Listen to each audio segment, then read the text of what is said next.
Hujambo na karibu tena mtazamaji wa The World News. Katika kipindi hiki cha ulimwengu wa siasa, naitwa Adam Hussein. Mashambulizi ya Iran huko katika maeneo ya Tel Aviv yanamfanya Rais Donald Trump kupaza sauti akiitaka Iran ijisalimishe bila masharti kutokana na mashambulizi yake.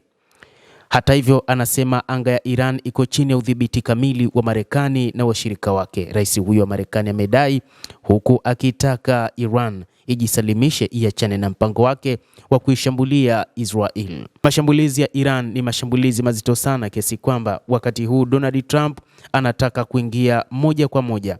Ikumbukwe tayari ameshatuma baadhi ya silaha ikiwa ni pamoja na meli za kivita. Rais wa Marekani ametaka kujisalimisha bila masharti kutoka kwa Iran ambayo imekuwa katika mzozo mkali wa kijeshi na Israel katika siku zilizopita.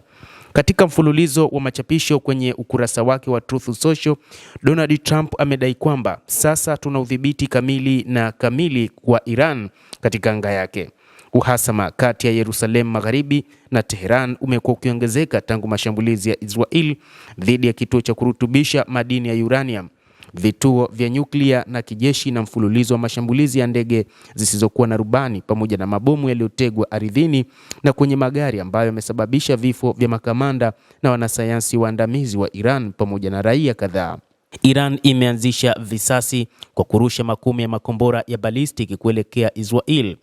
Pande hizo mbili zimekuwa zikibishana mashambulizi tangu wakati huo. Kutokana na hayo, Donald Trump anasema kujisalimisha bila masharti. Aliandika kwa herufi kubwa kwenye ukurasa wake wa Truth Social siku ya Jumanne. Rais huyo pia alitoa tishio la moja kwa moja dhidi ya kiongozi mkuu wa Jamhuri ya Kiislamu ya Iran, Ayatollah Al-Khamenei, akidai kwamba Marekani na washirika wake wa Israel wanajua hasa ambapo Khamenei anajificha. Trump alimuita lengo rahisi, lakini akasema kwamba hatutamtoa angalau kwa sasa, anasema rais huyo wa Marekani, Bwana Donald Trump. Uvumilivu wetu umepungua, rais wa Marekani aliongeza. Akizungumza na waandishi wa habari mapema Jumanne, kiongozi huyo wa Marekani alisema malengo yake katika mzozo kati ya Yerusalemu Magharibi na Tehran yanakwenda zaidi ya usitishaji vita, akiongeza kuwa anataka Iran ijitoe kabisa kwenye silaha za nyuklia.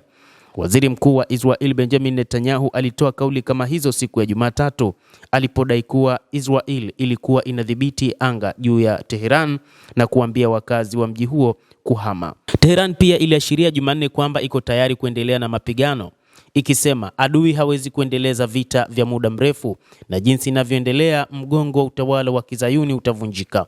Msemaji wa Wizara ya Ulinzi ya Iran, Brigedia Jenerali Reza Tlaibani, alisema katika mahojiano na televisheni iliyorushwa na shirika la utangazaji la taifa la Iran.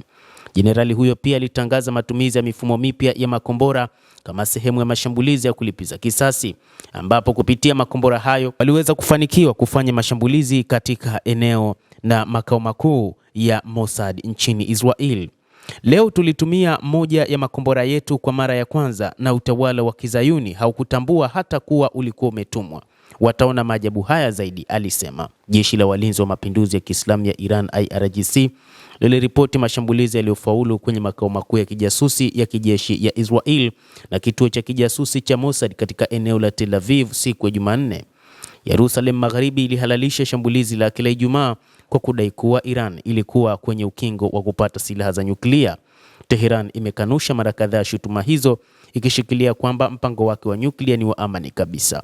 Mwishoni mwa mwezi Machi, mkurugenzi wa ujasusi wa kitaifa wa Marekani Tulsi Gabbard alisema kwamba data za kijasusi za Marekani zinapendekeza Iran haitengenezi silaha za nyuklia na mpango wake wa silaha za nyuklia ulikuwa umesitishwa tangu mwaka 2003. Alipoulizwa kuhusu tathmini siku ya Jumanne, Trump alisema kwamba hajali alichosema kiongozi huyo. Mtazamaji wa The World News, endelea kutufuatilia, lakini usisahau kulike, usisahau kucomment, kadhalika na kusubscribe channel yetu hii ili upate habari hizi kwa mapana hapa The World News. Mimi ni Adam Hussein, endelea kuwa nasi wakati wote, endelea kutufuatilia.